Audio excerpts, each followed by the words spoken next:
It seems like the common thread that both Janet the farmer and David the miller have identified is something called supply and demand. To find out more about what this means and how it affects the market, I've arranged to meet Alistair Dickey at the Homegrown Cereals Authority. So Alistair, your organisation represents the UK cereals and oilseed industry. Someone has mentioned supply and demand. Can you tell me exactly what that is and why it matters so much? Well, the supply and demand sort of summarises the balance between the amount of grain that's produced around the world or in the UK and the amount of grain that we need to use. So when you put those two together, if there's too much demanded, then the price will tend to go up. And if we produce too much, the price will tend to go down. So people call it the supply and demand because that's what governs the price movements. If you look at China and India, you've got this huge population expansion, and we're expecting, or it's predicted, we will have 9 billion people in the world by the year 2050, compared with something like 6 billion today. So somewhere along the line, we have to find a way to feed all those people. So we need agriculture to be more productive, we need plants to be higher yielding, and hopefully we need to improve people's salaries and income so they can afford decent food. Well, I've learnt a lot about the impact of supply and demand from those working in and for the food production industries. And it's not just wheat, barley and oilseed that we need to worry about, but other staples like rice. I'm off to find out what an organisation that represents retailers across the UK, including 3 of our largest supermarkets, have to say for themselves: the British Retail Consortium. Andrew Opie is the BRC's Food Policy Director. Good to meet you, Andrew. It's a weekday, and here at this supermarket in my town centre, it seems just as busy as ever. I've been hearing a lot of our staple foods are costing more. The price changes like this normal? Well, this is unusual. We've seen a steady decline in the price of food over the last 15 to 20 years. So to see prices go up at all is unusual, and certainly to see them go up by this amount is very unusual.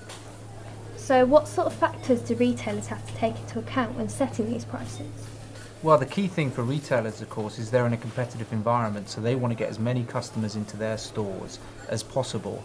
But they also recognise that they need to pay enough for the food to be able to get it on the shelves, and for their farmer suppliers to stay in business. So for them it's a balancing act really between paying their suppliers enough money so they can give them the products they need at the price that allows them to stay in business, but not too high that customers might go to one of their rival competitors. If we're feeling the pinch here in the UK, I wonder whether other parts of the world are experiencing similar problems. One man who has to keep a close eye on what's happening across the globe and issues in which food consumption meets social change is Alex Waugh from the National Association of British and Irish Millers. Alex, what sort of problems are affecting other parts of the world? I mean, despite everything, we're actually in a better situation than some. Yeah, we are in a much better situation than some, and the reason for that is that we spend perhaps 10% of our household income on food. And in other parts of the world, even developing parts of the world like China and India, it's more like 30 or 40%, so that's 3 out of every £10 is spent on food. And in poorer parts of the world, it's up to 80% of their household income is spent on food. So when prices go up, as they have done over the last year or so, it's really, really serious. It's not just a question of cutting back on buying another CD or something. It's a matter of having less to eat. It's a big, big problem.